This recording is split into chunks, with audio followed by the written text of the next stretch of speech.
Good afternoon, everybody. I'm here with Yecenia Tostado. She has committed her professional career to increasing education and workforce success for underrepresented populations. She is passionate about improving the local and global community and is committed to the empowerment and advancement of individuals across various stages of their education and career journey. She currently serves as the executive director of the Project Azul Foundation, a nonprofit that provides individuals from underserved communities with training and financial assistance needed to transition into full-time careers. Prior to this role, she served as the associate director for India Chiefs, an initiative by Mayor Joe Hogsett. She was part of the founding team that designed and launched this program. She was the senior program director at the Indiana Latino Institute and previously worked at IUPUI and IPFW, that's hard to say, Upward Bound programs. As the child of immigrants and a first-generation college student herself, she understands the power of education access and the doors that it opens. She is committed to civic engagement and serves on the board of directors for the Right Fit Indiana and Pilot Ed schools. She is also part of the founding steering committee for the Access Leadership Program. This program focuses on providing professional and leadership development for young Latino professionals. She is an alumna of the FBI Citizens Academy, a graduate of the Stanley K. Lacey Executive Leadership Series, and was recognized as part of the Indianapolis Business Journal's 40 Under 40 class of 2020. She received a Bachelor of Arts in Psychology and Spanish and a Master of Public Affairs with a dual concentration in Policy Analysis and Urban Sustainability from Indiana University. Thank you so much for being on our program today on our Candid Career Chat. We really appreciate all of the work that you have done in the community. It's an amazing bio. So thank you for all of your hard work in all of those different areas. No, thank you for having me. I'm excited to be here this afternoon. So we're going to start, and I have been starting these by asking all of our interviewees, what's one word that describes how you're feeling in this moment? Oh, that's a great question. So I think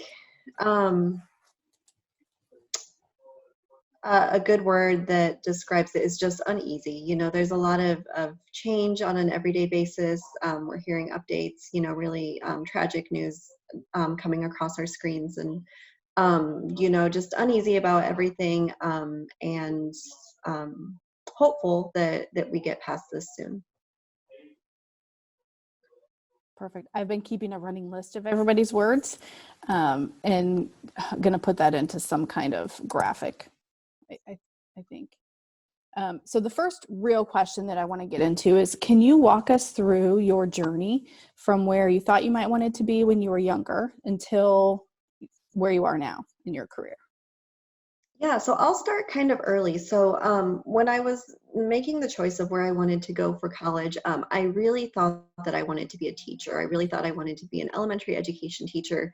And this is what I was pretty set on through high school. And then my senior year of high school, I had this opportunity to do a classroom assistant program for a semester. So I went into an elementary school, assisted a second grade teacher on a daily basis for a couple hours each day. And it really showed me that I did not want to be a teacher. So it kind of gave me this opportunity to, before I started college, to shift my perspective and my plan. I went into college as a social work major, again, kind of keeping in line with, wanting to serve, wanting to help others, trying to figure out how to do that. I changed my major, as many college students do, pretty early on, focused on psychology and Spanish, so really focused on liberal arts, which I think was great for me because it gave me a versatile set of skills. And I think liberal arts is, prepares you to be agile, prepares you to work with different stakeholders, prepares you to be able to analyze different situations. And I've really found, that foundation of liberal arts to be a great springboard as I launched my career. In my career path, it's always been kind of stepping into roles where there's not a whole lot of structure laid down for me. So again, my academic preparation really helped me in being able to analyze situations and create plans to move forward and make progress with pretty limited structure, pretty limited instruction, but just kind of this goal in mind. So I've worked, as Brandy mentioned in my bio, with underrepresented populations in increasing education access and opportunities for workforce development, both in higher education settings and nonprofit settings. Can you talk to us a little bit about what you do in your daily work with Project Azul? Yeah, so Project Azul is a new nonprofit. We are focused on workforce development pathways in the logistics industry. So we identify individuals who are unemployed or underemployed and have a desire to skill up and start a career in the logistics industry. We partner with Brandy University as our training partner, and basically also provide financial support for individuals to go through a training. So we identify individuals, partner with Vincent's, provide case management during that process, and then skill market folks to our employer partners. Our trainings are between 2 and 5 days, so they're very practical in time in terms of, very practical in time in terms of the ability to complete a program, which is great for the population that we serve, because we know the population that we serve has a lot of barriers to access and a lot of barriers to longer term programs. We've seen great success in our work. In year one, we were able to place about 66% of the folks who had successfully completed our trainings, and we saw an average increase of about 28%, which is very significant. So folks who were employed before our training program saw their hourly wage go from about $11 an hour to $15 an hour, which is huge. We also had about 25% of the individuals that we served that were unemployed prior to completing our training program. So basically went from 0 to 15, which again, huge, it's life-changing. So through our work, we work to improve the life of individuals and their families by basically creating a career pathway that provides an opportunity for advancement. So that $15 an hour is their starting wage. And then from there, they have the opportunity to continue growing through the companies that we place them with. That's fantastic work. Thank you for that. Thanks. Thanks. Our question 2 for you is, what advice would you give to your college self?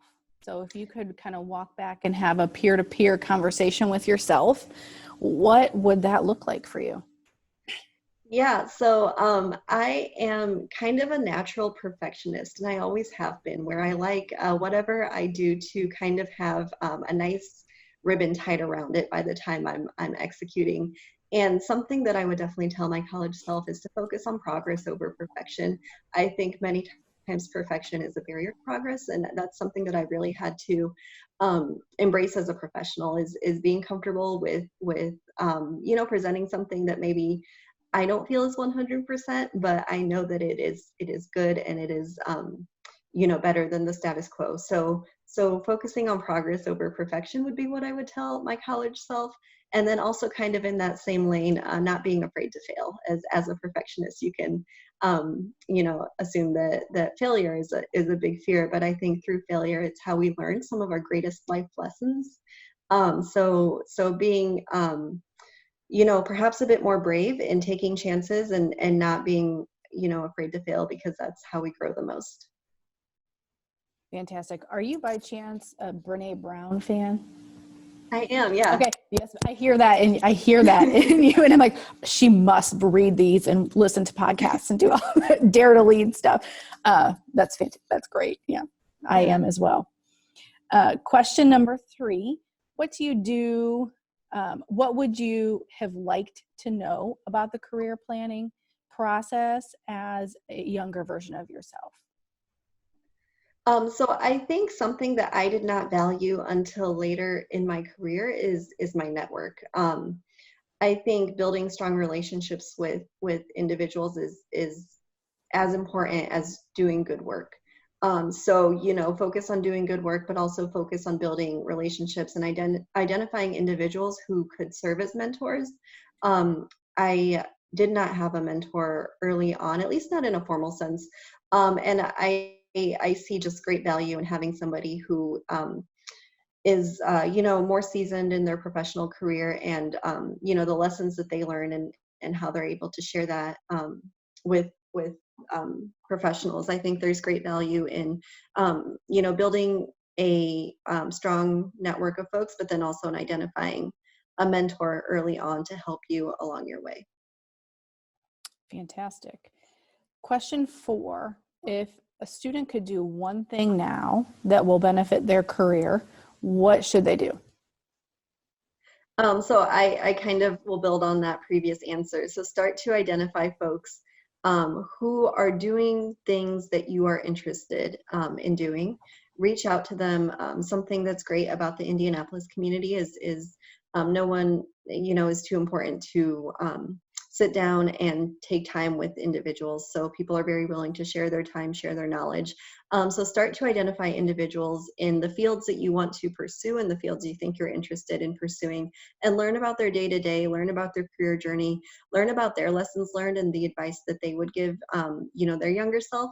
And really just be intentional about reaching out, be intentional about starting to build those relationships, and then also look to your peers for inspiration. I think, building a supportive group of peers is also really important as you continue to grow as a professional or as you start your professional career. There's a lot of support that that your peers will give you, and there's a lot of opportunities for you all to help each other out and to even collaborate as you continue to grow in your professional roles.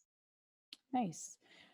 Question 5 that we have for you. Do you have any other networking or job searching tips and strategies that you might have used or employed when you were kind of searching for that, what comes next after college? Yeah, find opportunities to help. Find opportunities where you can be helpful.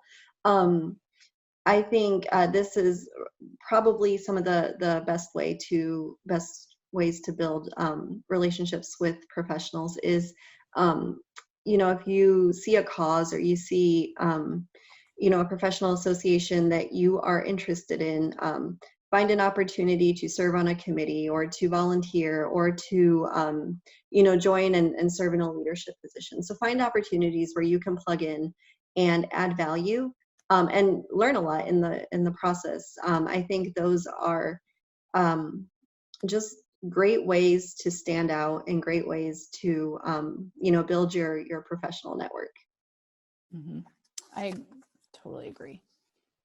So the last question is a bonus question, and people have answered this in all kinds of different ways. And I've been also tracking what my word of the day is and these toughest interview questions. So what is the toughest interview question that you've ever gotten? Okay. That's a really good question. I think some people like to ask what your superpower would be. Oh. That's a interesting question because it really uh, gives you an opportunity to show what you value, because I think a superpower will naturally be what you would want to fix.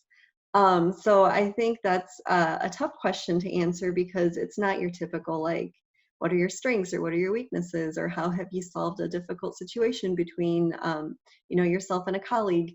It's a more creative question. So I think that's probably the toughest question that I've ever gotten. This is just my curiosity. Did you answer? Yeah, so I don't remember exactly what I answered, but I think that I would be a fixer, right? I think I would be somebody that would be able to, no matter the situation, kind of like, wave a magic wand and fix it, whether it's a broken bone or, a building on fire or, some other chaotic thing. I think I would be a fixer. Mm-hmm. I like that question too, because just based on your answer, I can gather a whole lot of information on the type of work personality that you would be. Like, step Mhm. in and help out and make sure things work and everybody's going on the same direction. So I think I might ask that to my students and just to throw them off too. Yeah. And Yeah. see what happens. Yeah. So that is all of our questions for this afternoon. Thank you so much for participating in our Candid Career Chat. We have learned a lot, and it will be published on Marian University's Facebook page on Mondays at 2 p.m. Great. Great. Thank you for having me, and good luck to all of the students watching this. Thank you.